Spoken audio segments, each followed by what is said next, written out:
Thank you. This is Nathan Thomas. I'm the General Manager of Amazon WorkSpaces. Really excited to be here today, and thanks everybody for joining us. We're going to be talking a little bit about a security-first approach to delivering end-user computing services. So end-user computing services for us are a wide range of anything that a end user might be doing to interact with their applications or their data in a corporate environment. And when we talk about security-first approaches, we're talking about the ways in which technologies provided by AWS enable security from the ground up. So a pretty quick agenda, fairly simple. So we're going to give a quick overview of the AWS End User Computing Services, make sure that everybody has some understanding of what we mean by that terminology and the different products that AWS has that fit into that category. We're going to dive a little bit into WorkSpaces as part of that, just so people have the background and knowledge there. Then we're going to talk a little bit more in depth about the Amazon WorkSpaces security benefits. So what are the reasons that Amazon WorkSpaces itself provides a security-first approach to end-user computing? And then we're going to dive into some customer business challenges. And this is some challenge information developed with actual customers and around the types of problems that they're facing and the ways in which Amazon WorkSpaces met some of those challenges. We'll dive a little bit into some of the technology and the flow and the way that the technical implementations enable that security-first approach. So as promised, first off, let's start with a little bit of background on what AWS End User Computing Services are. So we're going to dive into WorkSpaces today. WorkSpaces is our desktop as a service solution. So with Amazon WorkSpaces, you're talking about connecting to a Windows or a Linux desktop running in the cloud and streaming the output of that down to a client device. So you could be connecting from a wide range of devices, and the goal is that you're interacting with a full desktop that looks and feels just the same as it would if you're running it locally on a client device. If you need a little bit less than that, you don't need the full desktop, you need an individual application, then you're looking at AppStream 2.0. So AppStream 2.0 is a very similar concept. It lets you stream out the video output, stream out audio output, stream in mouse movements and clicks back into an individual application running in a Windows environment inside the cloud. So for customers who need to have kiosks, customers that have call centers, customers that have single applications that get used by a number of end users internally, say a graphics intensive application or CAD application, AppStream can be a great way to provide that to a wide range of users without having to install it locally or manage it locally. And it's something that's very cost effective for a lot of customers.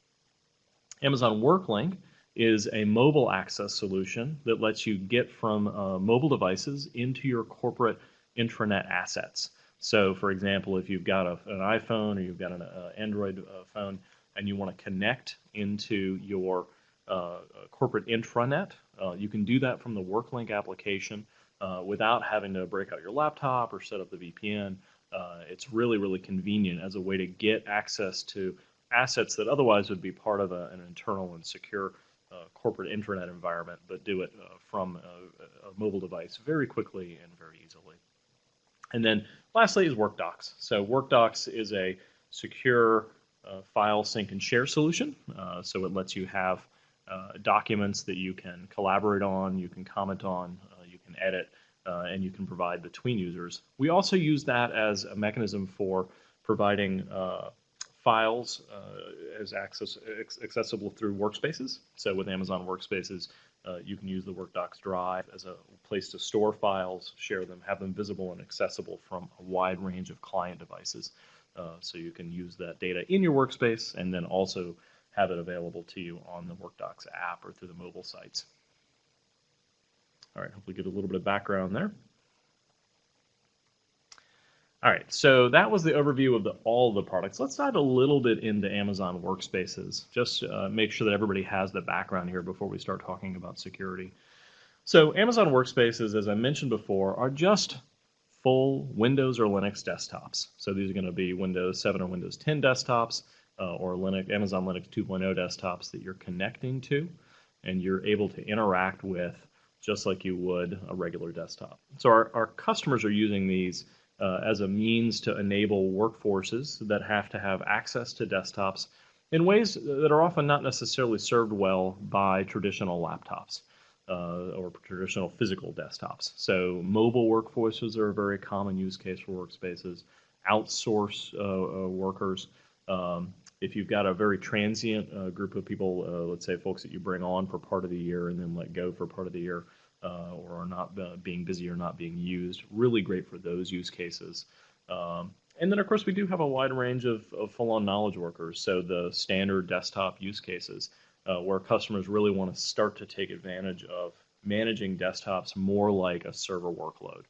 So it becomes something that looks a little bit more like an EC2 instance, or something that is manageable via APIs and manageable via SDKs and through the AWS console. And so it's something that's a little bit different for them than the traditional desktop. The net result of this is we've got tens of thousands of customers now running hundreds of thousands of workspaces. And so these customers are scaling up and using this as a core part of their infrastructure for desktop computing, and for ensuring their internal customers can access the applications and the data that they need and do that via a desktop. So diving in a little bit on this will be the last of the background slides for workspaces, but just making sure people have the perspective. From the client side, we can let end users connect to a desktop, a workspace from desktop clients. So that means they could connect from various versions of Windows running on a laptop or a physical PC. They can connect from things like Mac OS. We also have mobile clients for tablets, so iOS and Android, as well as the Samsung Android DeX phones. And then we have web clients, so web clients for Firefox and for Chrome. We also have zero clients and thin client solutions as well, if you've got those.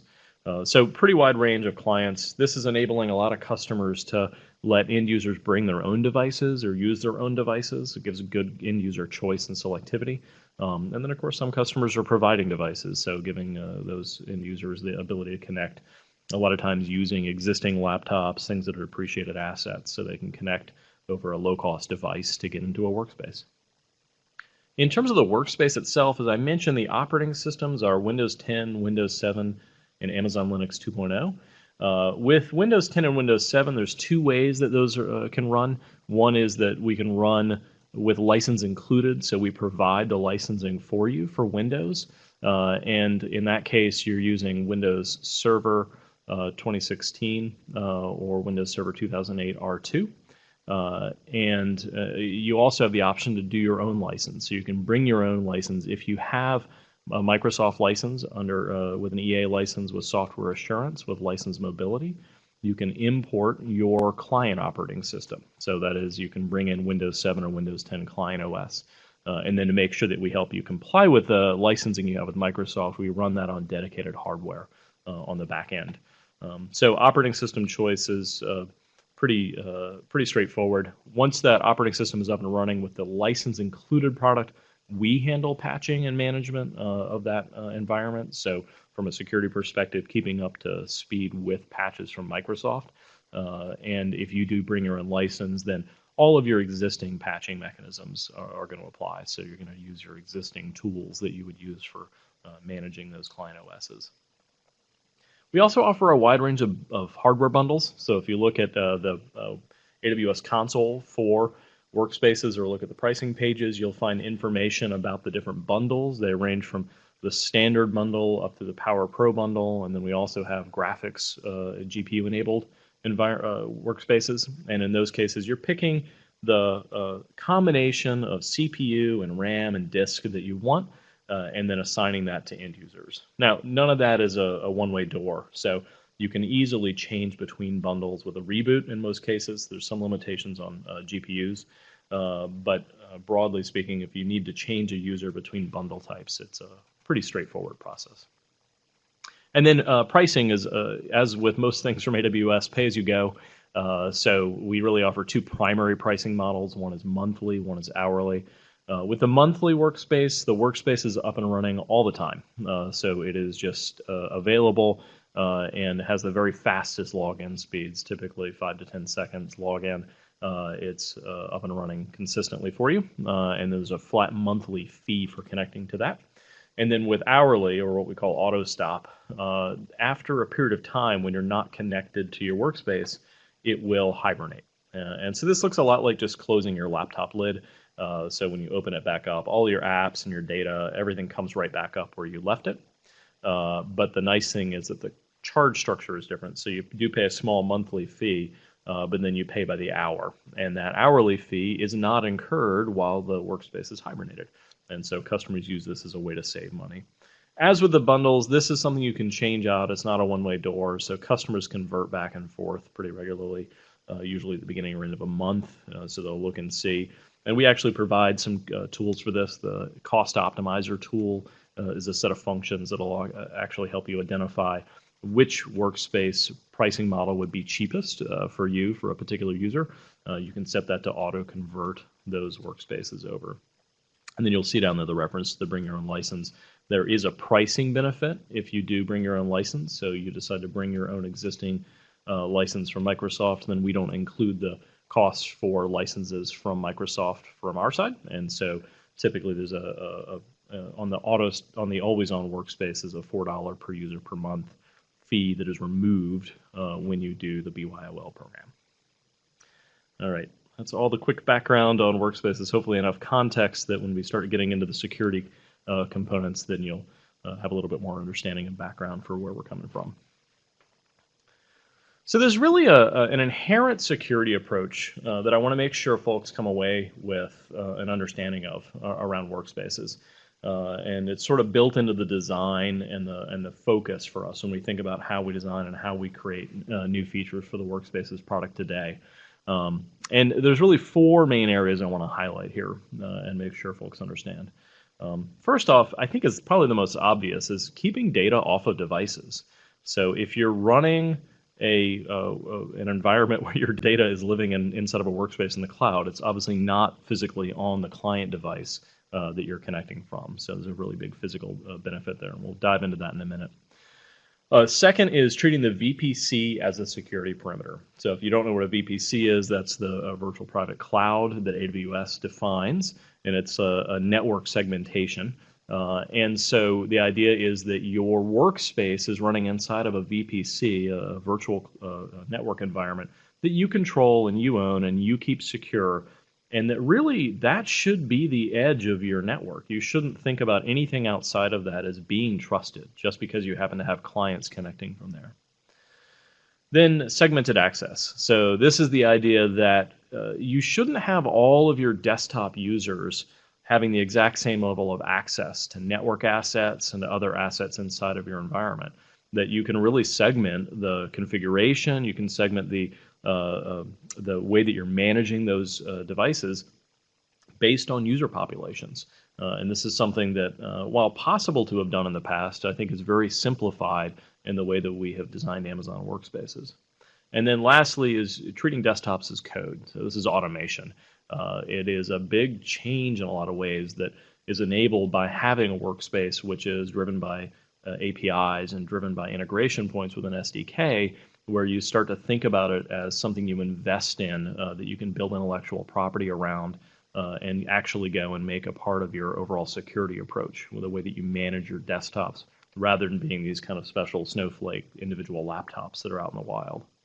Let's dive into some of these and see if we can get a little bit more understanding. All right, so I talked a little bit about keeping data and apps off the devices.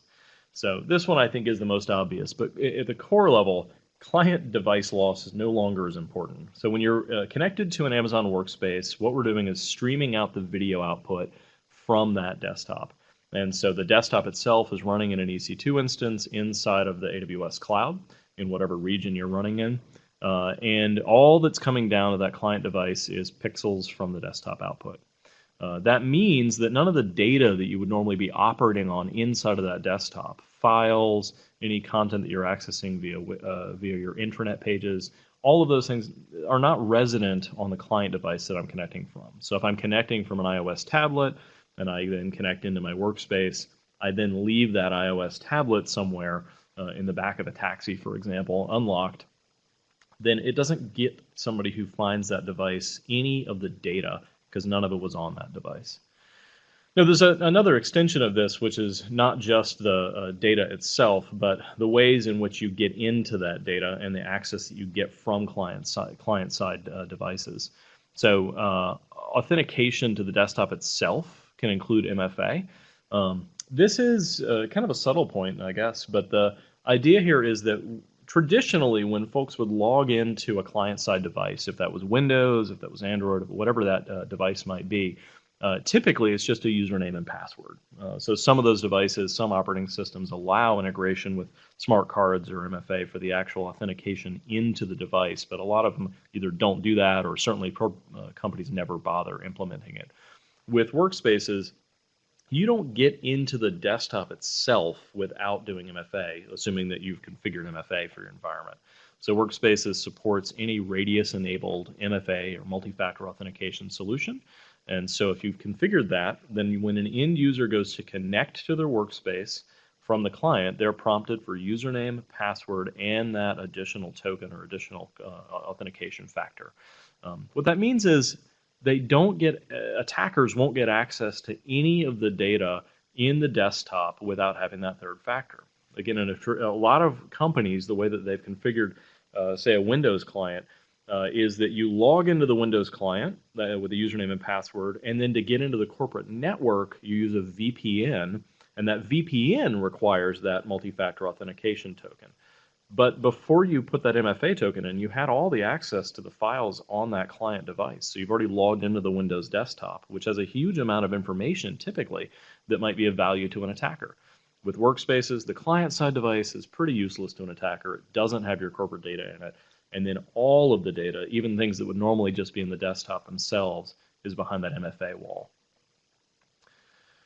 So one of the last points I like to make here about keeping apps off of devices and data off devices is that when you begin to have segmentation between your client-side device and your workspace, that is the environment where you're going to go do your job, you can begin to make different decisions about how secure the client-side device is.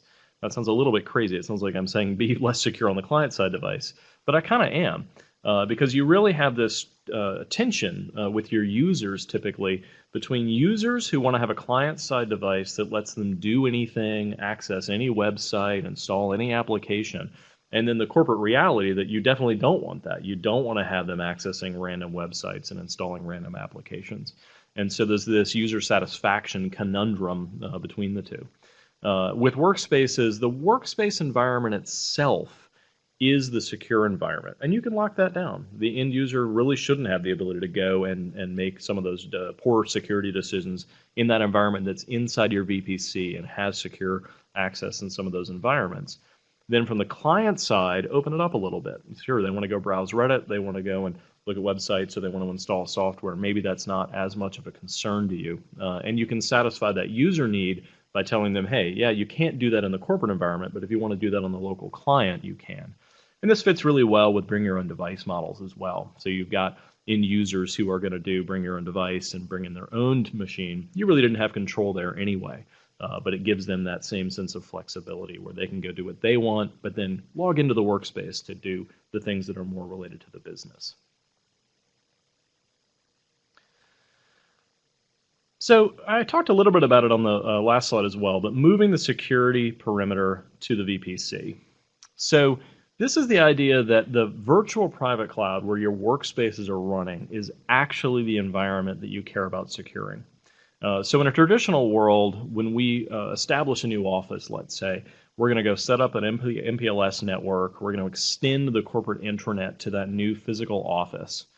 And we're going to make sure that we trust that office. We're going to go stand up security on the doors and the perimeter. We're going to enable web-enabled Wi-Fi in those environments. And we're going to make sure that if somebody's plugged in that network, they have access to our intranet. They have access to our secure environment. In the workspaces world, we really don't think that's necessary anymore. When you really are going through the process of connecting to your workspace, you're going through the same mechanisms you would use to connect to a VPN in any case. At that point, your workspace needs access to the intranet sites. Your workspace needs access to the files and data and wikis and other things that you might need in your environment. But there's no reason that the client itself needs to be connecting from a secure environment or secure network to do that. And so you should really eliminate that security threat. Get rid of that remote location, secure network approach. So every network beyond the VPC is untrusted. It's just another Starbucks from the perspective of the connection that's coming into the workspace. And when you connect to that workspace, the authentication itself is TLS 1.2 encrypted, just like your VPN. Then once you're actually authenticated, all of the streams themselves are AES 256 encrypted. So that is all of the video output coming back down. So that stuff winds up being just a stream that can't be intercepted easily. You also own the security group for the VIF. So when we talk about the workspace being inside of a VPC, what we mean is that the workspace itself is routing all of its traffic in and out of that VPC. So in a VPC, you've got a virtual interface or VIF, and that VIF is going to route the traffic for all of the, let's say, website traffic that you're going to be using. So let's say that the end user logged into the workspace, they're going to hit the intranet site, they're going to go out to a public website. All of that is going over that virtual interface in the VPC. And that security group is owned by you. So if you want to lock down or limit those capabilities, you can. You can also route that traffic through a proxy. So if you wanted to say, I've got a user who I'm going to, for various reasons, say can't have access to certain things, you can do that through a web proxy. And you can limit those behaviors. So you wind up with a very controlled security environment in the VPC. Really don't try and go secure the entire world outside of the VPC.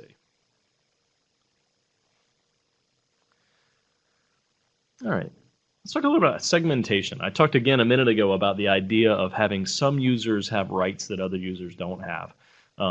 When you look at workspaces, workspaces are aligned to VPCs and directories. So if you go to launch a new workspace, you can assign it to a VPC, and you can assign it to a domain controller or a directory.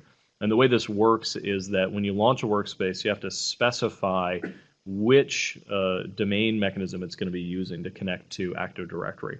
And so Active Directory being the identity and authentication store on the back end of Windows and in our case Linux as well. So we use a number of technologies from AWS to enable this. So you've got AWS Active Directory Connector, which lets you connect to an existing on-premises or in-cloud domain controller. But we also offer Simple AD, which lets you use and stand up a brand new Active Directory environment. We also offer Managed AD, which is a fully managed Active Directory environment running inside of AWS. But when you do that, you can specify that different sections of workspaces use different Active Directory connectors, different Managed ADs, different Simple ADs.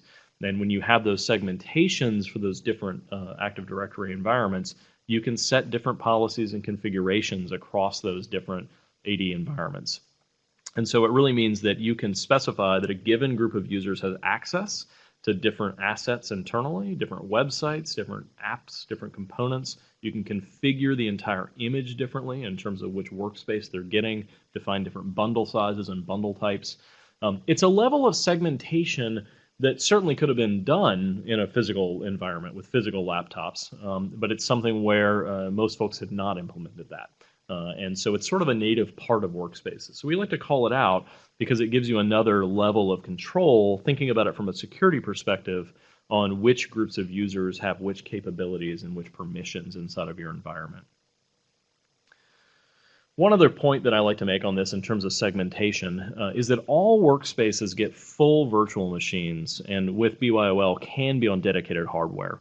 And so when you think about the potential implementations of virtual desktop infrastructures, one way to do it is with shared session approaches, where you've got multiple users logged into a single Windows instance under different accounts.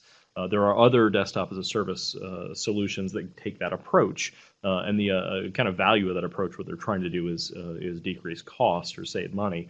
But in reality, we've been able to get to the lower price and the lower cost that customers expect, but do that with full virtual machines. So we're doing this segmentation between users in the workspaces at the hypervisor layer in the environments of EC2. Super proven technology, very, very secure approach.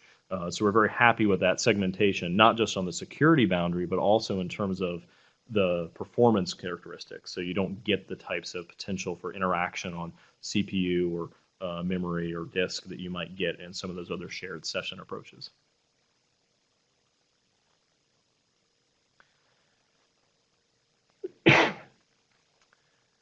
So lastly, I want to talk a little bit about desktops as code, so automation and monitoring. So with Amazon Workspaces, everything that you would do to control the workspaces, that is launch them, terminate, change the bundle sizes, set configurations, it's all done via APIs. And we have integration with a wide range of other AWS componentry on top of that. So we use CloudWatch for the monitoring and alerting. We get CloudTrail for actions. So when you launch a workspace or terminate a workspace, you get an audited list of what happened and the steps that got taken there. This really gives you the opportunity to monitor and take actions. So you can be monitoring login events and take actions when somebody logs in. One thing we've seen people do is to look at where folks are logging in from and make decisions on that in terms of proxy controls for which types of intranet sites they can have access to from various locations. It also lets you automate workspaces launches and terminations. The launches side of this is pretty straightforward, right? You're going to onboard a new employee. Every time a new person joins a given division, you could be using ServiceNow, for example, and you could plug in the APIs so that you can automatically launch a workspace for them. That's an incredibly controlled mechanism for issuing a laptop or standing up a desktop rather for someone. So there's a security implication there to the consistency that you have for that. And I think similarly, particularly on terminations. So there's a lot of challenges over the years of folks leaving companies, desktops leaving with them, right? So laptops walk out the door, or even if you're using virtual desktop environments, there can be challenges around, did their desktop get shut down? Do they still have access to that desktop? What exactly is the status of that thing? With the APIs and the API-driven approaches, we see customers taking very deterministic actions here. Can always audit. They know exactly what's out in the field. They know which desktops are running, where they're running, what access they have to them. No more of this kind of uncertainty of where is the desktop, what's going on, where is all that. So huge difference for folks in reality. And then monitoring and patching is really a lot simpler with workspaces. Typically, workspaces, if they're always on workspaces, are just up and running. If they're auto-stop workspaces, there's a maintenance mode. You can put them in, stand them up, and patch them, and then shut them back down. So this problem that we see of customers not being able to patch desktops out in the field because laptops are closed or offline or unavailable kind of goes away. And that's a great user benefit as well. So the end users actually rarely get into that problem we see of suddenly having to patch a whole bunch of things all at once and then having that environment become unstable or that environment becomes slow as it's going through patching. A lot of times you can just continue to run an always-on workspace in particular and not really have to deal with that phase. So that gives you some quick background on what we view as the kind of inherent security model for workspaces. I want to talk a little bit about how that maps out to some business challenges. And this set of content is some of it was developed with a partner or a customer rather of ours who is in the financial services space, the heavily regulated space, and was trying to highlight where were they seeing pain and what problems did they have that they wanted to solve with workspaces. And so some of these map directly and some of them are a little bit unique. But I want to talk through this a little bit and give you some perspective from the customer side. So the business challenges this particular customer was working through really highlighted on 4 fronts. One was a poor user experience. And so this was a customer coming from VDI as well as some physical assets. And they found poor user experience with the VDI environment just in terms of the management and the cost and complexity of it to be able to go and manage that effectively for end users. But they also found that end users, even on the physical environments, wanted to have more flexibility. So they wanted flexibility in what devices they were using at various points. They wanted to be able to scale up and use more powerful devices at various times. But they also wanted to use their own devices sometimes and not the physical device issued to them. So there was sort of a limitation that was being encountered for the customer. They really wanted more secure lifecycle management. So we talked a little bit about this in the last slide, but the idea of, I need to know what is the state of my fleet, where are those desktops, when were they installed, how were they installed, and have that all in a very centralized fashion. So how can I get that in a way that's more accessible? They needed to prevent data leakage. I mean, this seems pretty obvious, but in these particularly regulated environments, you have to have clarity that you don't have data out in the field. And even when you've got encrypted environments, you've said, hey, I'm going to encrypt the disks on all these laptops. You get nervous when that laptop walks out the door, right? I've said it before, and I'll say it again. I think we're going to look up and 10 or 15 years, and it's going to seem crazy that we would put all our corporate data on a physical box and let it walk out, even with encryption. It's just going to seem a little strange. And then, of course, the idea of reducing attack surfaces. So we talked a lot about network segmentation. We talked a lot about being able to segment user pools. So you can kind of start to see the obvious benefit here that we're going to talk about with reducing attack surfaces. So when they map that into the WorkSpaces environment, there are really four kind of key areas they talked about getting those benefits from. So first off, they remove device dependencies. So again, the end user perspective on this is kind of obvious. The end users typically have a wide range of devices they're starting to use to interact with their data and applications, even in their business context. You've got phones, you've got tablets, you've got multiple devices for laptops or PCs. That's all kind of a thing that you can support now. So you do that, you let the user have their selectivity and their choice, and they connect to the WorkSpaces environment, and they can get what they need to get done for work without having to have the device be the single dependency for them.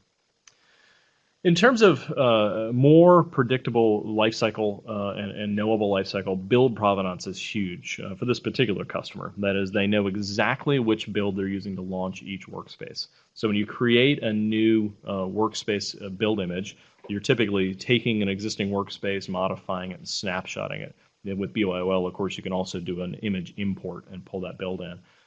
And then once it's there, it's static. So it's very, very well known what it is, where it came from, and what you launched from. So you've got a very clear environment there. Not necessarily the case with, again, physical laptops and PCs. You get a wide range of diversity there. Even if you're doing imaging tactics, you can wind up with people deviating from that pretty aggressively. But with the WorkSpaces environment, there really isn't a lot of choice. You assign groups of users in AD to a specific set of images, and that's what they're going to get. Automated provisioning and deprovisioning, we talked about this with the APIs and the SDKs. This is a big part of the benefit for this particular customer. So they have the opportunity to onboard and offboard, do all of that provisioning and deprovisioning, and know that it happened. So they know that those physical devices aren't out there in an unknown state. And then, of course, a simple user interface. So this is really a benefit of the WorkSpaces environment. The idea here is that the WorkSpaces client largely just gets out of the way. So that is, you connect and you're in your full desktop. But they wanted this idea that an end user didn't have to learn much to get these other benefits.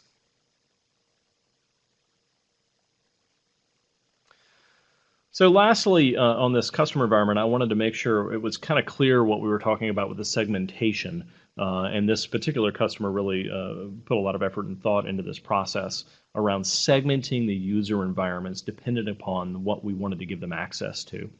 And so you'll see down here on the left-hand side is the on-premises network. So when you look at WorkSpaces, despite being a cloud service, it's actually kind of a hybrid approach where we can take advantage of the assets you already have for managing desktops and use them to manage workspaces. So Active Directory in this case in particular. So this customer is using AD connectors to access their on-premises Active Directory.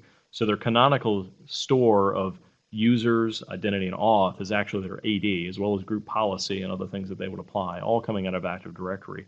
The way they get there is with an Active Directory connector in each VPC. So you'll see on the right-hand side VPC 1, VPC 2, and VPC 3 with separate AD connectors. This is really important because you can set policy, you can set configuration on an AD connector basis.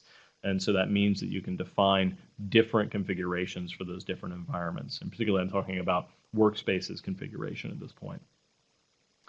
Then if you look at the left again on the on-premises network, you'll see they had configured MFA. So they've got a Radius-enabled multi-factor auth solution that lives on-premises.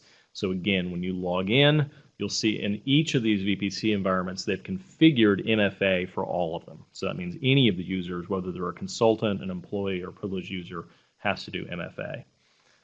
Then you'll see that they've changed the configuration for authentication and login depending upon how many resources the different sets have.